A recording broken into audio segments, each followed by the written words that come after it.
Imagining a world where Thomas Edison gave up after his 999th time attempting to invent a light bulb, or where Steve Jobs abandoned his vision of iPhone because it was just too ambitious.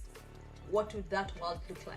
Innovation does mean really inventing. Take a moment and think in your business right now, what are you innovating? What are you trying to do different? Some of the time we hold ourselves back, we hold our businesses back because we are just too fearful and we put too many red flags. What are the processes and systems that you have in your businesses that are holding you back? Lovely. Thank you. Lovely to see all of you here. They say 75% you achieve it by showing up, and just by being here you've already achieved your 75%, but the next 25% need you to do a little bit more of work. And while I've been sitting here, I've been learning a lot about investment, about marketing, about AI, but everything begins and ends with leadership. It begins and ends with you. Unless you really sit on that driver's seat and understand who you are and where you're driving the car or where you're flying the plane, then you're in trouble. And it's very easy for us to get caught up in the business world and forget to really do self-development of ourselves.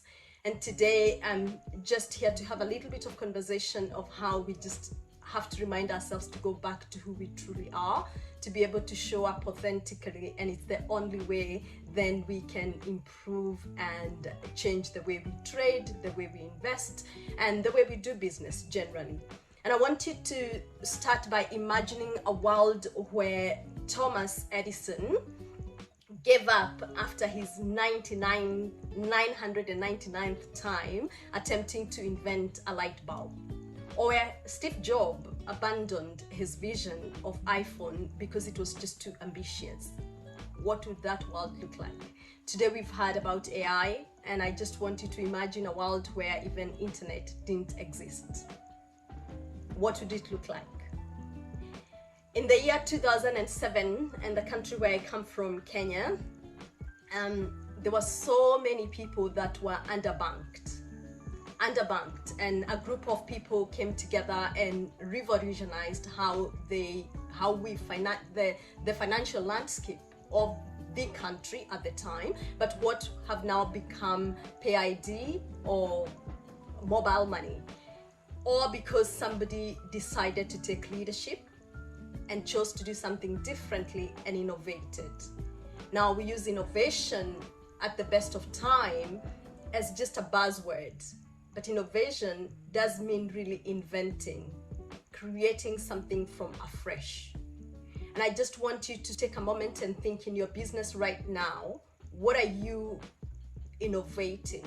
What are you trying to do different? Have you always been doing things the same and thinking, I'm not growing, but you're still doing things the same way as you've always done them? I do remember leaving Kenya and heading to Finland to study. And when I was in Finland, I did my studies as a clinician, and then I came to Australia 2008. And in 2008, the first hospital I worked at was paper-based, and I was coming from a country where everything was electronic, and we could, if you're in one city of Finland, if you're in Helsinki and you had an accident in another city, Vantaa, Vaasa, very quickly the doctors that were attending to you could look into your scans and whatever it is from wherever you were treated. Then I came to the country and we were all paper-based. It was all paper-based. I needed to write progress note on the paper, and I was like, what world? But then I got used to it, and thinking the conversations that were being held at the time of how do we go electronic. There were meetings, there was a lot of debate, and eventually we started to go electronic. But listen to this, 2021 came and COVID-19 came, and overnight, we were able to work out how we can do telehealth. We were able to work out how people can work from home. There were no meetings needed to discuss of the protocols and the policies and all these things, because some of the time we hold ourselves back, we hold our businesses back because we are just too fearful when we put too many red flags. Again, I want you to think about, are you not growing because you're putting too many red flags? What are the processes and systems that you have in your businesses, in your investment businesses, in your trading that are holding you back? Because as I said, it was overnight and we were able to do it. If you think of the innovators that you've had, most of the time it's something that was really pushed back. There's a pushback, it's not gonna work.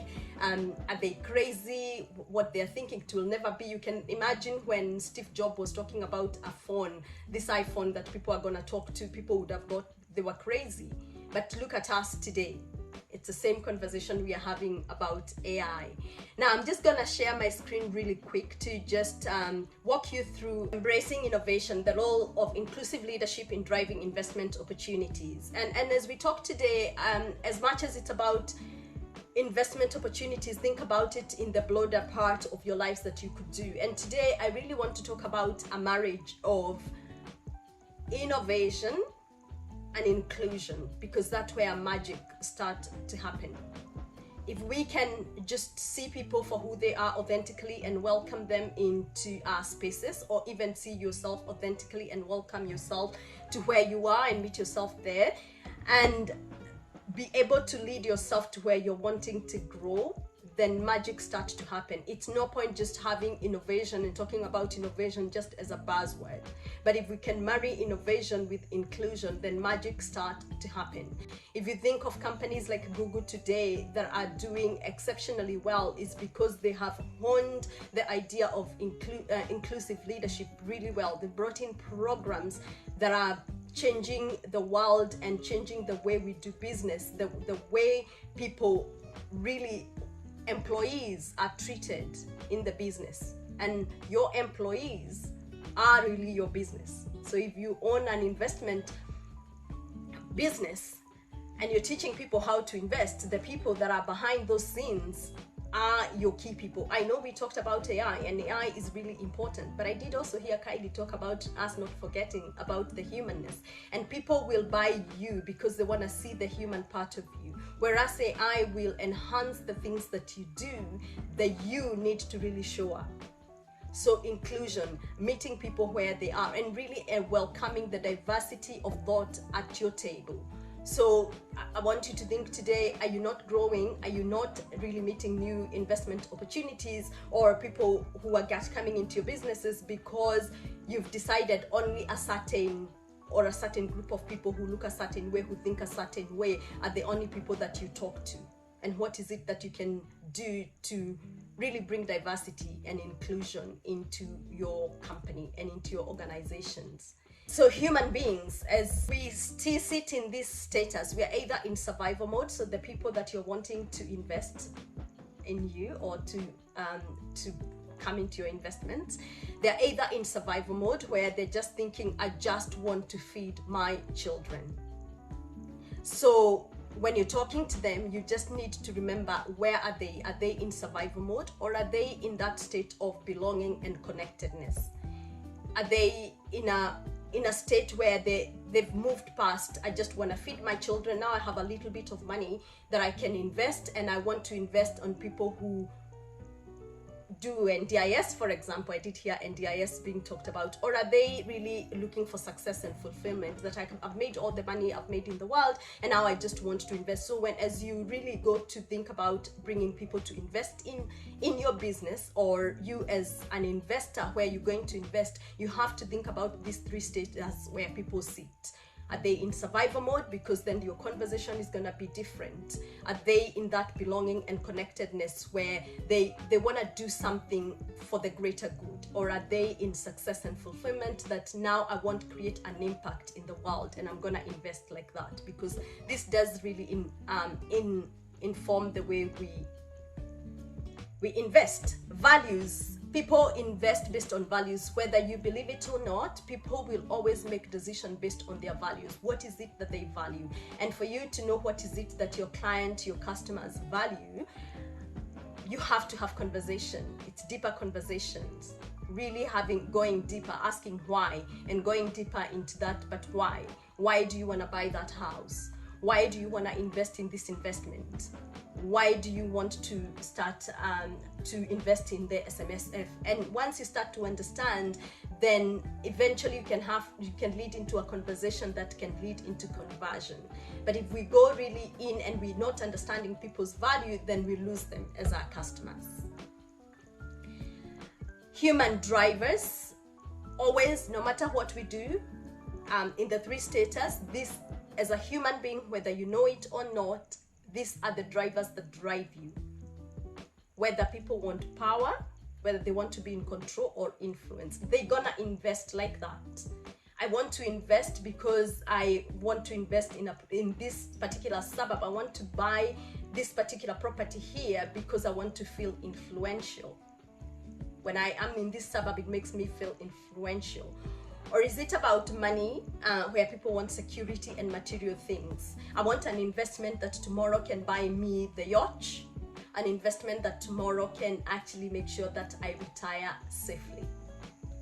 Those deeper conversations to understand what is driving the person in front of you are going to be really important for you to really know what is driving them. Are they being driven by sex, intimacy, and connection?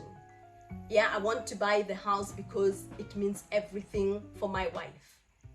I want to buy this home because this is where I grew up. I want to invest because my family have always been investment. I want to buy these mutual funds because I feel connected to it because this is the lineage. This is the lineage that I come from. So understanding whether that is their driver. Love, where it's emotional support or belonging, that I feel like I belong here. You know, I wouldn't buy I won't buy in the UK because I don't feel like I belong. I'm a migrant here, I don't feel like I belong. Oh no, I want to buy because I belong. I live in Australia, but I want to buy in Finland because I feel like I belong. So when you're having these conversations with the clients that you're bringing into your world, it's really important to understand what is their driver, what is driving them. Again, how are you going to know their drivers? By having those conversations. And these show up whether it's in investment or it's actually in your real life and what you're doing with your life. It always show up. Now, for you to really then build your business and move from, okay, we've understood your drivers, we've understood where your status, and where do we go next? The mindset of the person, and the metrics, and having a methodology. So mindset is how are they thinking and how are you going to tap into their thinking? For you as an investor and as a leader to take the leadership, you cannot then talk to people about their mindset. You can't be talking to the people that you employ about understanding other people's mindset unless you understand your own mindset, how you think. How you think is really, really important, your mindset. And that mindset of thinking, I'm going to be successful, it's what is going to make you succeed. Particularly if you're starting in the trading industry, am I going to be a successful trader? What's happening? Oh, I'm nervous, whatever. Nervous or not, as long as you have a mindset, your feet cannot take you where your mind has never taken you. So your mindset is really important. Again, I talk about this with the mindset of the clientele, or your own mindset as a leader, or the mindset of those people that are really supporting you to drive your business to where it needs to go. Metrics, this is how you measure success. It's just self-explanatory how you measure success. Your client want to know, how are they going to know that you're successful? Somebody was talking about marketing. How am I going to know that the marketing is successful? How am I going to know that the investment is doing really well? How am I going to know that I'm growing when I'm with you in this investment? And for you yourself, you need to have your own metrics of knowing what your success looks like. So then you can really drive that success. So leadership, leading yourself sits first before you can lead others. Methodology, super important. Having a system, a framework of how you do business, having a framework of how you teach your people, whether it's in investment. Let's say you run a trading school, the methodology and the framework that anybody else can come pick it up and run it.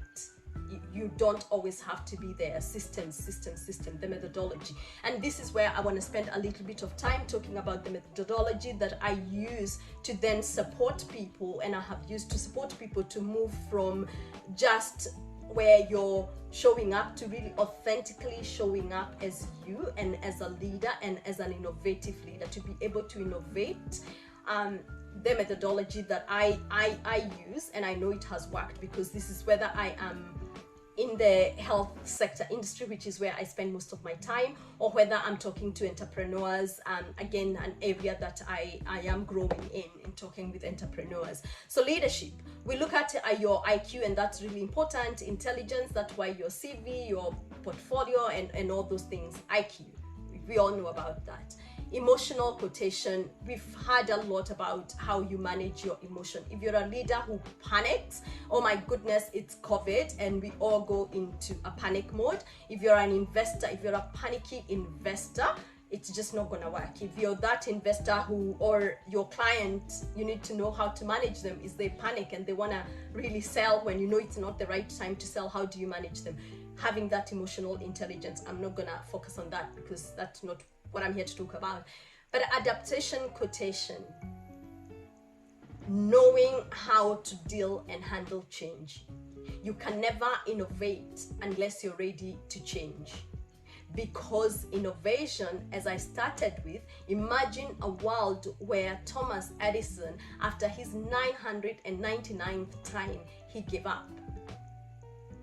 Most of the innovators will tell you it doesn't work even on their 100th time. They have to keep trying. So as an investor, as a business person, as an entrepreneur, you just have to keep trying and have that mind agility to move and to really change and change quickly. To have that mind of being able to see ahead of what is coming, ahead of the curve and being ahead. So then you can lead the people that are investing in you, or the people that are in your school, the people that are marketing with you, that you can lead them ahead of the curve, that you already know the trends ahead of time and you've foreseen them. Adaptation quotation. So what is the framework? Very simple, I call it the Wainana method. Who you are, your identity, you as a leader, who are you? And it's not just I'm an investor, it's really going deeper into where we started. What are your drivers? What drives you? Because once you understand that, you will be able to understand your customers. But if you don't understand your own identity, if you don't understand who you are, so there is no way of how you'll understand your customers. So really, really important to know your identity so that you can know your customers. Your aspiration, your purpose, and what makes you really, what aspires you. Because as a leader, if you understand your aspirations, it's what is going to drive your business. We can talk about marketing, leads, and all these things. You as a person, if you're not fully showing up, if you don't understand this part of you, of what is your aspiration, what is making you really want to invest, what is making you really want to own this trading school, what is making you to really want to own the marketing company, what aspires you? Because then when you're having conversation with your client, you want to understand what their aspirations are, and that way you're going to lead to the next conversation of how you then lead them to make the correct decision to be able to sell and to convert them. Inspiration and aspiration are different. Inspiration, it's motivation. We are all here today getting a lot of information, being motivated. We're gonna get out of here going yeah, but you're gonna do something with it. So motivations are the reasons that pushes you. What inspires you? Because you have to be inspired. You have to keep being inspired. You have to keep it going. Your non-negotiable, understanding what are your non-negotiable, your boundaries as a leader, as a business person. What is it that you're not gonna do? And once you understand that, you're also going to be able to understand for the clients that are coming to invest in you, what are their non-negotiable? What are the things that they're not gonna be involved in? Some people that maybe are really high value on, for example, climate change. They want to make investment on things that are sustainable. And it's going to be really important for you to understand that, so then you can lead them to the right investment. If they're coming you for a property, they want to know that they're investing in a place where has greeneries and trees and all that. So really important that you understand your own non-negotiable. It's what drives your business as you as a person. It's what drives you as a leader, because it's also your decision-making tool. Your non-negotiable and your values equals to your what really makes you supports you to make your decisions. And action. What action are you gonna take? We're gonna hear a lot of information, and we've had a lot of information today here. What action are you gonna take? Are you that person that you must be pushed and you don't? As a leader, do you take action? Do you practice and practice and practice and keep on getting better? Because practice makes you better. So what action are you going to take? You've had so much. What action? Because hearing is one thing and really actioning is another. Information, and we are in an era of information overload. There's so much. Once you go onto the internet today, everybody is wanting to make you a millionaire tomorrow. Everybody is going to make you 100K tomorrow. Everybody is going to really bring you 10,000 clients tomorrow. Knowing how to filter that information, and once you get that information, that you're willing to make mistakes. I love really Stephen Bartlett, and he says mistakes equals to feedback, and feedback equals to knowledge, and knowledge equals to power. That's not mine, that's from Stephen Bartlett. I love that quote, because yes, let's get the information, but let's also be willing to action it, and in actioning, knowing that we're gonna make mistakes. And this is powerful for you as a leader, that you support an organization where people feel they are heard, and they're allowed to fail and fail forward. They're allowed to make mistakes, because only then are you going to be able to innovate. There is no way you're going to innovate if every time you want to be right. Perfectionist, this is always a hard one, but mistakes, we don't learn when we are on mountaintop. We learn when we are in the deeps of things. That's where we learn. That's where you're going to change that trading system, because you thought it would fail, but today it failed. You thought it was always, you never saw COVID coming. Now something else is gonna come. What are you willing to fail and fail forward, that you don't sit there but just use that mistake as power? Again, is understanding what are your next steps. What is your roadmap? Constantly in your business, you have to be innovating and going back. Like, okay, you have a system and people know they can take it and run with it, but you're constantly updating that roadmap, because whereas your vision may not change, your details along the way all the time will change. And as investors, you know that all too well, because the landscape keeps changing every single time. And so as a person and as a leader, you also have to know that the roadmap of your business keep changing too. Just not the trading, even as your business and you as a person keep changing, and constantly knowing what your next steps are and checking in. Those check-ins are really important. Accountability, I cannot speak highly of this one. It's what ties everything together. It's what ties everything together. There was a cricketer here today. They could not be excellent in their game unless they were mentored and coached. The people who have done so well could never get where they are unless they are mentored or coached. The presidents of countries have advisors, people who support them to move from point A to point B, because we tend not to be able to see our own blind spot. So the question today is, who is holding your hand? Who's holding your hand? Who's mentoring you? Who's coaching you? Where are you spending your time? If you're really serious about creating new opportunities in investing or in the business that you're in, who is mentoring you? Who's coaching you? What's going on? That's the question. That's the question. I've gone through this real quick because the time was really short, but this is where I take people through this process. organizations through this process, and we workshopped together step by step in understanding how then you remain a consistent, inclusive leader in the process of innovating your business and moving forward and doing things differently and thinking outside the box. So if you want to connect, Paul has that information of how we can connect. Paul, I've come to the end of my slides. So, the team would have the offer. Yeah, so that package is a 12-month package where we spend 12 months together and we workshop that process together. In that, there is a proven the different resources. There's I said the framework. We give you the framework of how you move from where you are to where you want to go. We spend time every month together, going workshopping where you're at and what is it that you need to grow. And really, it's not a one size fit all. I sit down with you, I understand where your needs are, and then we work from there. So this is at a cost of a coffee a day, that is. Yes.